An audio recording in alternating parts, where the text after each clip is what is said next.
पूर्णिया के रंगभूमि मैदान में भी हम मौजूद हैं। यहाँ पर देखेंगे तो 7 पार्टियों के अलग अलग कार्यकर्ता यहाँ पहुँचे हुए हैं। सबसे पहले आपसे हम जानेंगे कि यहाँ पर किस उद्देश्य के साथ पहुँचे हैं। हम लोग यहाँ महंगाई, बेरोजगारी, भ्रष्टाचारी जो पूरे देश में मतलब लोग पूरे अथी है, उसी के मतलब हम लोग अगेंस्ट में यहाँ पर आए हैं कि लोग किस तरह त्रस्त है, उसी के लिए हम लोग आए हैं। अच्छा, आप बताएं, जिस प्रकार से हम देख रहे हैं कि आप लोग यहाँ पर पहुँचे हैं और अपना बल प्रदर्शन एक तरह से कर रहे हैं, तो इसके पीछे की मुख्य उद्देश्य क्या है? मुख्य उद्देश्य क्या है? यहाँ बिहार से हमारे नेता का मुख्य उद्देश्य है कि सांप्रदायिक शक्ति को उखाड़ फेंकने का। 2024 के चुनाव में सांप्रदायिक शक्ति जो हावी हो रही है उसको उखाड़ फेंक करके दिल्ली के गद्दी से हटाने का हमारा मुख्य उद्देश्य है। रैली के दौरान जो बातें बोली जा रही है, जो नेतागण अपनी बातें रख रहे हैं, तो उनकी बातें आम जन तक पहुँचेगी? हाँ, निश्चित रूप से हमारे नेता उन्हीं आम जन को बोलने के लिए, या यहाँ जो जितना जो जनसैलाब उमड़ा हुआ है आम जन का, वह हमारे नेता को सुनने के लिए ही आए हैं और उनसे जानने के लिए। कितनी पार्टियों ने इस रैली में, महारैली में भाग लिया है? महागठबंधन के जितने हम लोगों के साथी हैं सभी लोग, सभी दल के लोग हैं। और आज बिहार के पूर्णिया के धरती पर एक संदेश देने का काम किया जा रहा है महागठबंधन के द्वारा। जो बिहार केंद्र में जो नरेंद्र मोदी का सरकार है वो जुमलाबाज है और जुमलाबाज बल्कि कोई काम नहीं है, सिर्फ झूठ बोलता है, झूठ प्रचार करता है और गरीब विरोधी सरकार है। संविधान खतरा में है, संविधान बचाने के लिए और लोकतंत्र खतरा में है, उसको बचाने के लिए चट्टानी के तरह पूरे हिंदुस्तान में महागठबंधन के लोग चट्टानी एकता बना करके खड़ा है।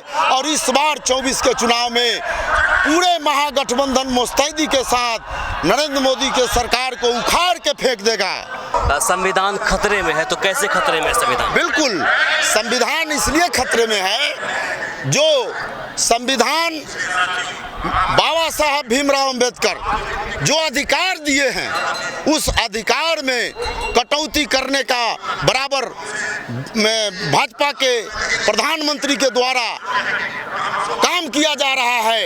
इसलिए क्या कटौती कर रहे हो? कटौती जैसे आरक्षण में वो बराबर कोशिश कर रहे हैं जो गरीब तबका के लोग हैं उनका आरक्षण समाप्त किया जाए। इसलिए बिहार से राष्ट्रीय जनता दल के राष्ट्रीय अध्यक्ष लालू प्रसाद यादव के नेतृत्व में जब तक लालू यादव हैं, नरेंद्र मोदी का ये चाल नहीं सफल होगा और संविधान संशोधन करने का जो सोच रहे हैं वो नाकाम हो जाएंगे। और महागठबंधन लालू यादव के नेतृत्व में बिहार में एकजुट है। जो रिजर्वेशन की बात बाबा भीमराव अंबेडकर साहब ने कहा था या संविधान में जो लिखे थे, उसका उद्देश्य क्या है?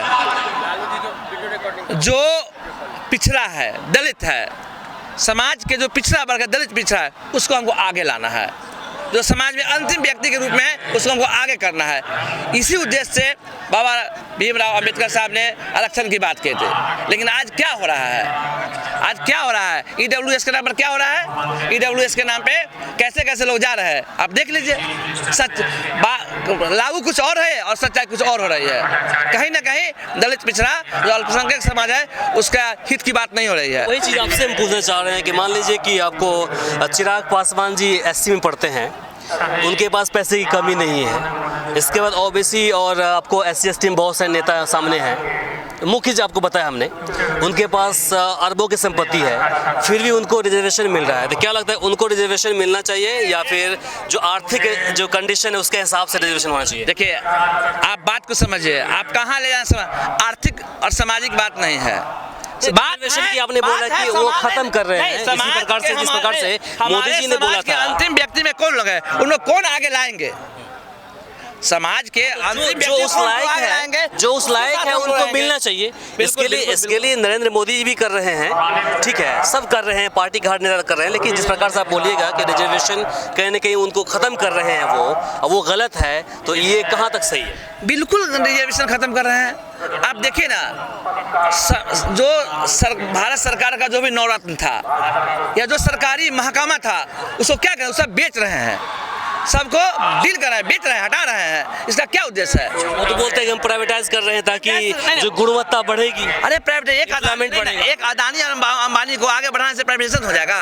देखिए ना किस तरह से मैनिपुलेट करके अंबानी और अदानी किस तरह से देश के, खास करके जो देश का जो LIC था उसको कैसे धोखा दिया रहा है, जो हमारा बैंकिंग सेक्टर है उसको कैसे धोखा दिया। अडानी जी ने लास्ट टाइम जो है ना, जो मीडिया है उनके पास बोला था कि देखिए हम जो लोन ले रहे हैं या सरकार हमको दे रही है लोन या फिर बैंक जो दे रही है, तो वो एक संवैधानिक रूप से दे रही है। हम किसी को जबरन हम नहीं बोलते हैं कि आप मुझे लोन दो या फिर जबरदस्ती हम नहीं करते हैं, उसके बदले वो रिटर्न भी करते हैं, बेनिफिट उनको देते हैं। इसमें दिक्कत क्या हो रही है बताइए? अरे दिक्कत की बात नहीं, दिक्कत एक ही आदमी के लिए नियम बना है, एक ही आदमी के लिए संविधान बना है, और लोग हमारे समाज में नहीं, हमारे देश में नहीं है। बहुत सारे उद्यमी हैं, सबको मिलता है कहीं ना कहीं जितने भी उद्यमी है अभी के दौरान में सबको लोन तो मिलता ही है। एक खास लोगों को, खास करके अंबानी और अदानी को आगे बढ़ाने का काम कर रहे हैं। उनका आप देखे होंगे, कहे थे हम विश्व में तीसरा स्थान है, पहला स्थान है, आज कहाँ गए? अगर वो कहीं ना कहीं अडानी जी को दे रहे हैं, मैनिपुलेट करके गलत डॉक्यूमेंट्स दे करके इन्होंने लोन लेने का काम किया। खास करके LIC ऐसा चीज को, SBI ऐसा चीज से लोन ले लिए। आज हमारा जो SBI के लोग पॉलिसी धारक है और डर रहे हैं। स्टेट बैंक LIC है, स्टेट बैंक में LIC की बात मैं बता रहा हूँ आपसे। आपका पैसा अगर 2 महीना आप नहीं देंगे तो फाइन आपको अलग से लगेगा, और उसके बाद फाइन के साथ साथ जो फाइन दे रहे हैं उस पर GST दीजिए। पहले था क्या कि बिना GST का LIC लोग करवाते थे, बिना GST का लोग LIC करवाते थे, GST नहीं देना पड़ता था।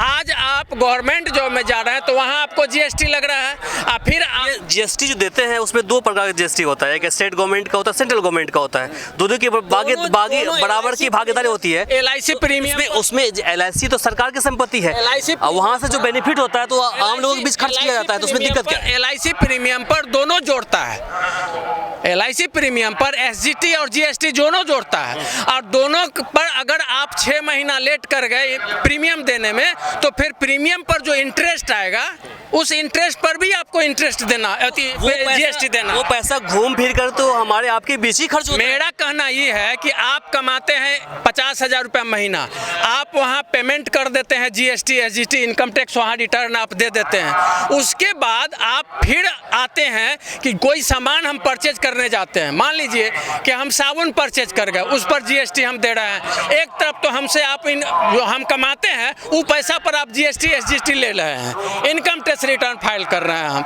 और दूसरी तरफ आप हमसे साबुन खरीद रहे हैं, सोडा खरीद रहे हैं, तेल खरीद रहे हैं, खाने पीने वाला का आटा चावल गेहूँ खरीद रहे हैं, उस पर आप GST SGT ले रहे हैं। ऐसा क्यों? क्लियर कर देता हूँ, ये क्या है? कहीं एक जगह देंगे, कहीं एक जगह देंगे हम, आप हमसे नौकरी में लीजिए चाहे यहाँ लीजिए। सरकार तो कहती है ठीक है हमने GST आपसे लिया है तो उसके बदले में आपको हम बेनिफिट दे रहे हैं, सब्सिडी दे रहे हैं, कहीं ना कहीं घूम फिर करके। आप किसान, मान लीजिए किसान है, मान लीजिए कि किसान को आज सम्मान निधि योजना के तहत पैसा मिल रहा है 5,000 रुपए 6,000 रुपए मिल रहा है, गेहूँ चावल बंद कर दीजिए, मत दीजिए। जो गरीब लोग हमने ऐसे लोगों से मिला है, गरीब बना रहे हैं और क्या कर रहे हैं, हमने ऐसे लोगों से भी मिला है जिनका कहना है कि भैया मेरे घर के अंदर, भैया बात सुन लीजिए, जिनका कहना है कि मेरे घर के अंदर आज जो है ना खाना नहीं बना है। क्यों नहीं मिला है? क्योंकि हमें राशन हमें मिला है। वो लोग तो चले गए, हमारे समाज के लोग हैं। आप यहाँ हमारे इस चैनल को सब्सक्राइब करें, साथ ही बेल आइकन पर प्रेस करना ना भूलें ताकि हर अपडेट्स आप तक पहुंचती रहे।